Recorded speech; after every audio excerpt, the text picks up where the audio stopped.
Selamat siang.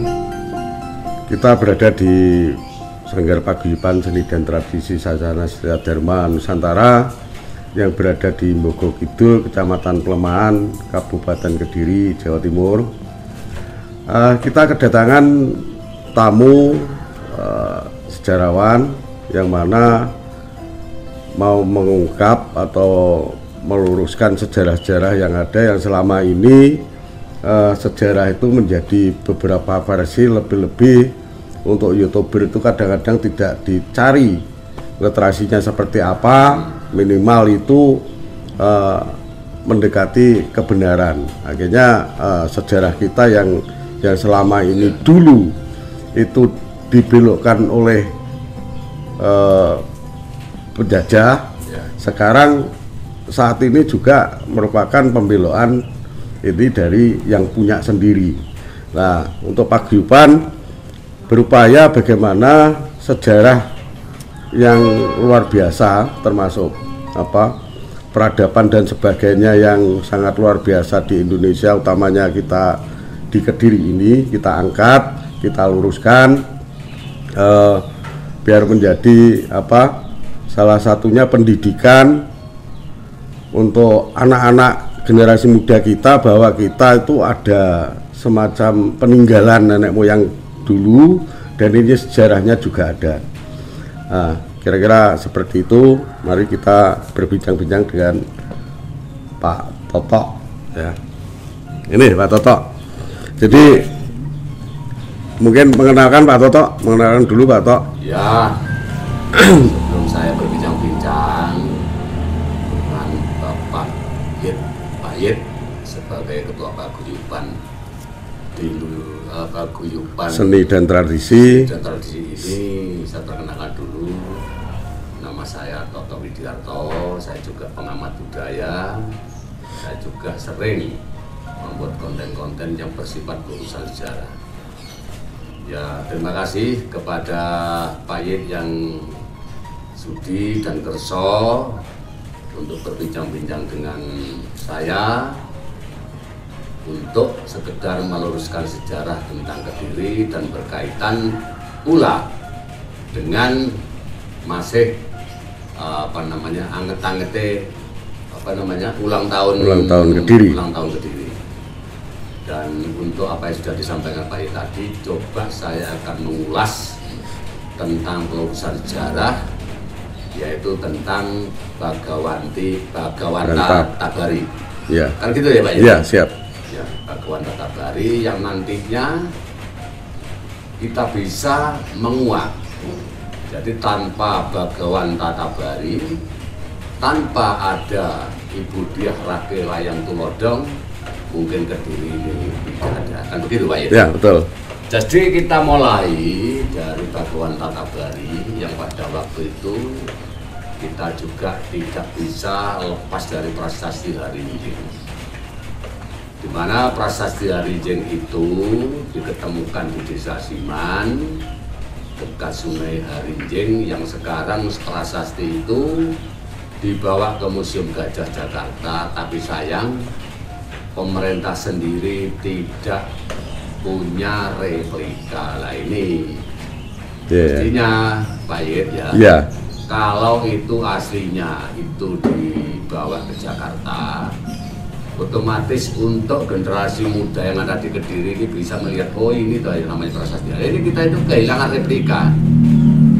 Jadi kita itu tidak sama dengan Kabupaten Nganjuk. Kalau Kabupaten Nganjuk yang disebut dengan prasasti Jaya Stamba yang korelasinya dengan Empu Sendok, itu dua prasasti ini ada KW1, KW2.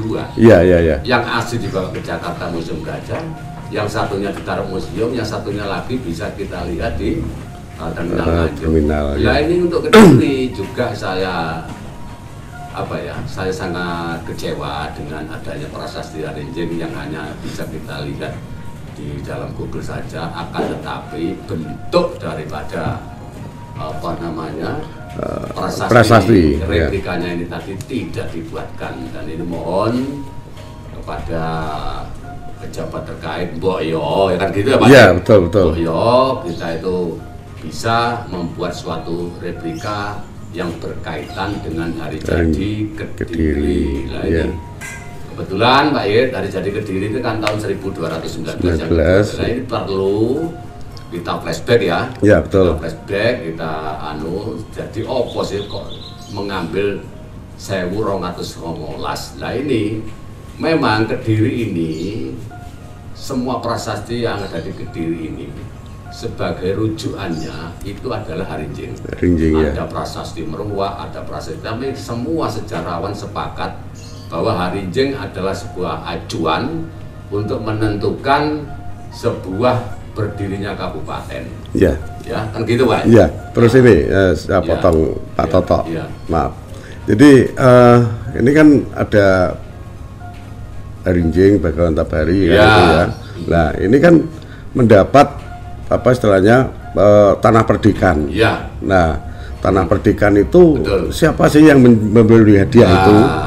Nah, ya, terus itu apa dulu itu berada di Kediri atau gimana? Ya. Atau wilayah Kediri itu kan luas. Betul. Nah, ini seperti apa Pak Toto kira-kira? Nah, jadi apa yang disampaikan Pak Yed itu sudah mengenal. Memang semua itu sebelum ada kerajaan Kediri Pak Yed. Iya. Kita ini dulu ada di wilayah kerajaan Culanggi, di mana Culanggi itu dulu sekarang menjadi Tulungagung. Ya. Di situ kalau Pak Yed tadi menanyakan tentang asal usulnya Kabupaten Kediri, kita juga tidak bisa lepas dari Dyah Rake Layang Tulodong. Yang notabene beliau ini adalah Maharaja dari Kerajaan Culanggi yang sekarang terkenal dengan nama Tulungagung. Iya. Jadi Kediri pada waktu itu belum ada ya. Nah, berkaitan dengan Culanggi ya toh, itu kan abad 7 Pak, abad 7 sampai 8. Oh iya. Jadi Kediri itu belum ada, adanya Kediri itu 1011 kok. Setelah belahan pecah menjadi dua antara Do dan Jeko itu baru ada. Tadi selisih antara Bagawan Tobari dengan berdirinya Kerajaan Kediri yang sampai sekarang terkenal dengan itu selisihnya 200-250 tahun. Jadi sangat jauh Pak. Iya. Ya, sangat jauh. Jadi bisa saya lanjutkan ceritanya ya. Iya, boleh. Nah, pada waktu abad ke-7 ya, yang apa namanya, yang kita juga bisa lihat di prasasti Harinjing, itu ada sebuah prasasti yang berbunyi Swasti Saka Warsetya Caitra Masa Titi Kadasi Cula Klasa Hawa Satkaka. Iya. Nah, yang kemudian dilanjutkan dengan La Bagawan Tabari Ring Culanggi Samaksian Muladaksa. Ini kan juga menyangkut nama Bagawan Bari ya. Nah, itu Swasti Saka Warseta Caitra itu tertera di situ tahun sakanya 726. Kalau di Masehikan itu tahun 800 ditambah 72 804 Masehi. Ya. Jadi 726 itu Pak Yed tahun Saka ya. Kemudian kalau di Masehikan tahun 804 Masehi. Dan tanggalnya itu bisa tertera dengan jelas 25 Maret. Iya. 25 Maret. Jadi ini adalah merupakan satu berdirinya Kerajaan Kediri. Nah, dalam kekuasaan Dyah Tulodong tadi, apa yang sudah disampaikan Pak Idal pertanyaan tadi, Dyah Rakai Layang Tulodong itu adalah sebuah nama yang luar biasa. Iya, betul. Karena apa, semua maharaja pada waktu itu mesti memakai predikat gelar Dyah. Iya. Seperti Dyah Gayatri, Dyah Retno Manggali. Itu bisa dilihat, oh ini mesti keturunan Trah. Ya. Nah, kalau sekarang itu ya Raden Ayu kan begitu Pak Yed. Dan ini ada seorang Bagawan Tobari tadi, itu dilihat oleh raja. Orang ini betul-betul luar biasa, menguasai tentang sastra, menguasai tentang pertanian, menguasai tentang segala macam. Namanya Bagawanta itu kalau di zaman dulu itu seorang Brahmana Pinunjul. Ya Pak Yed? Iya, betul. Brahmana Pinunjul yang menguasai segala apapun, dan kalau zaman Mataram itu sudah disebut Kiageng ya, Pinunjul. Nah, pada suatu ketika dia berbincang-bincang dengan juru ini adalah juru bicara sebagainya, yang notabene Bagawan Tabari tadi diberikanlah tanah Sima yang sekarang ada di desa namanya Siman. Karena Siman itu terdiri dari bahasa dua suku kata namanya Sima, artinya tanah yang diberikan oleh Brahmana tidak boleh dipungut pajak. Perdikan berarti ya? Ya, tanah perdikan ya. Nah, ini ya. ada toponomi desa Siman. Iya, iya. Nah, ini dulu ya tanah perdikan semua Pak Yit. Berarti kan asal usul Kediri itu justru ada di Siman sana. Di Siman, karena Siman, di ya. sini ada toponomi desa Siman. Siman berasal dari kata Sima. Nah, Sima itu adalah suatu desa yang dibebaskan dari pembayaran pajak. Iya, iya, iya. Jadi di sini itu juga nanti akan Bogo, Parades, sebagainya itu dijelingkan sini malah. Betul. Bukan di sana-sana. Iya, iya, iya. Makanya Iya. Pak Yit mengundang saya untuk meluruskan sejarah dan mengurai sejarah ini biar generasi muda itu tahu. Nekene iki lho, biyen. Iya. Karena toponomi yang desa Bogo Kidul ada desa Siman ya nekene. Karena Iya. di sini tidak bisa terlepas dari prasasti yang namanya prasasti Harinjing. Harinjing. Ya, Betul. prasasti Betul. Harinjing. Itu ada yang di Tangkilan itu kan Nah. terlewati. Jadi apa ya?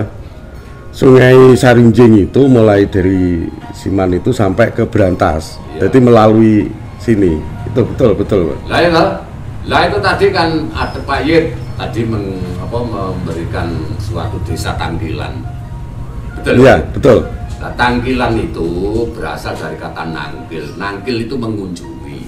Iya, iya, iya. Itu Tangkilan, tangkil itu bahasa Kawi. Kalau ada desa Tangkilan berarti dia Tulodong dulu pernah di sini mengunjungi. Iya, iya, iya. Makanya di situ ada toponim desa Tangkil. Tangkil, iya, iya. Nangkil itu Iya. mengunjungi, itu Mengunjungi, bahasa iya. Sanskrit. Iya. Nah, saya lanjutkan ya. Boleh Pak Tok. Saya Ya. lanjutkan setelah dia Tulodong memberikan tanah perdikan kepada siapa tadi Bagawan Tabari, kemudian Bagawan Tabari juga dikukuhkan sebagai Bapak Lingkungan Hidup. Oh, kalau sekarang Ya. LH itu ya. Bapak Lingkungan Hidup itu karena orang ini bisa memayu hayuning bawono. Iya. Disitulah ketertarikan dari Dyah Rakai Layang Tulodong untuk memberikan tanah perdikan di Siman ini, ya desa Siman ini. Nah, kemudian rakyat sebagai rakyat, kemudian di dalam lontar yang lain disebutkan Romo Manutan. Oh, maksudnya Romo Manutan itu apa Pak Toto? Romo itu bapak, iya. Manutan itu panutan. Oh, Jadi iya, iya. bapak yang bisa dipakai sebagai Panutan, Di situ iya. ada Romo Iya. Manutan. Iya, iya, iya. Nah, Romo Manutan itu artinya bapak panutan. Iya, iya, Nah, iya. kemudian ditata Pak Yit.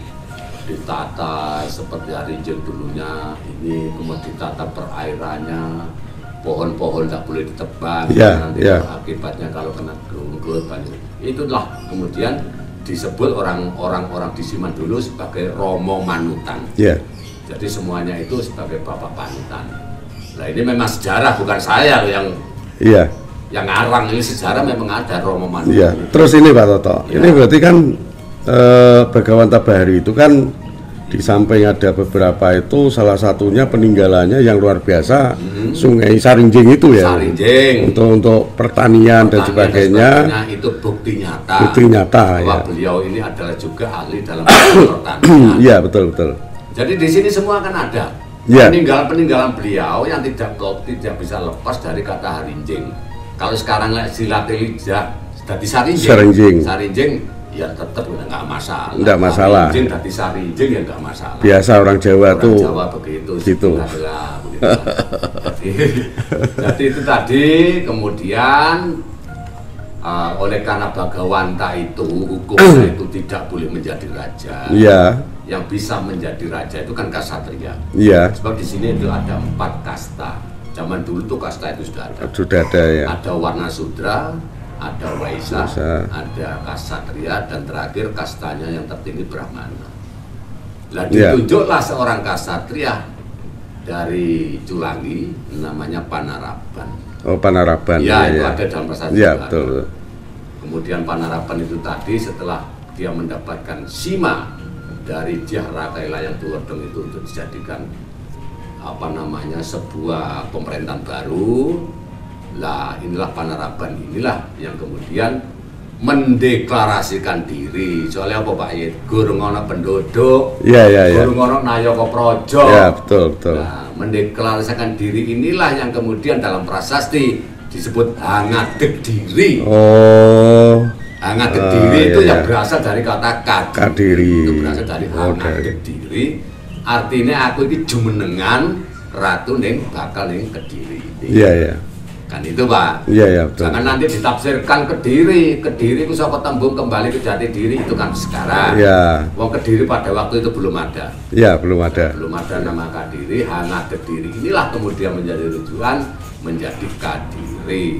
Nanti ada lain sejarawan yang mengatakan Kediri itu diambil daripada Putri Kedi. Nah, Putri Kedi itu orang perempuan yang tidak bisa menstruasi, jadilah Kediri. Itu mitos. Iya, iya.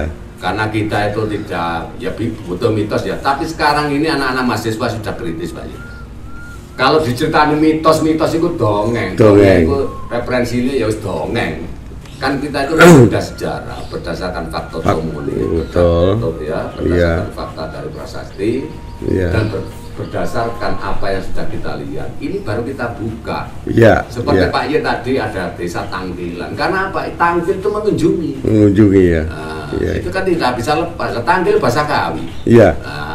Mengunjungi artinya. Nah inilah kemudian Pak Ye bisa mengundang saya untuk saya luruskan, saya jabarkan. Ini loh sejarah itu sebetulnya. Nah, kan gitu Pak. Iya, betul. Terus ini terkait dengan itu tadi ya, Ayu memberi tanah pendidikan. Nah, terus itu kan ada cerita atau sejarah yang menurut saya itu kurang masuk akal, begini. Kemungkinan kita itu apa ya? Kalau orang itu kan sabar itu kan terbatas, Pak. Ya. Nah, dengan kesabaran yang tidak bisa istilahnya menahan, keterlaluan itu menjadi masalah besar. Atau mungkin kalau orang masa dulu itu istilahnya tidak ada mengancam seseorang, kan tidak ada. Cuma bahasanya minta pengadilan kepada yang maha kuasa. Nah, dan ini sudah banyak pembeloan dari film yang untuk mencari hanya mencari apa istilahnya duit ya. Terus berbagai cerita ini tentang Putri Diah Ayu Tulodhong itu tadi. Betul ya. Jadi betul. Apa yang sudah disampaikan Pak Yit memang banyak sekali pembohongan publik. Memang orang Jawa nek iso dilalek nombe lelure. Sejarah nek iso diobong di pendemai, nek iso peninggalan Ayu dikepruki ya. Tiga faktor inilah yang menjadi keprihatinan kita. Kita sebagai orang Jawa, penyelenggara orang Jawa, lahir mati ndoprok ngisi ngeprok di Pulau Jawa. Sore lelure dhewe awak dhewe dikepruki kaya ngono. Kok kene iki santai lah ini Pak. Jenengan itu salah satu pendobrak daripada budaya-budaya itu, biar mereka itu ingat, sadar. Nah ini harus kita lanjutkan ya, misi dan visi kita itu tidak ada politik, kalau macam-macam. Visi dan misi kita itu tegak lurus kepada budi pekerti luhur, tegak lurus mengungkap sejarah budaya yang benar, tegak lurus sing sejarah bulat kita luruskan. Betul. Ya, ini memang perlu suatu perjuangan. Jangan menyerah begitu saja Pak. Enggak, siap. Kita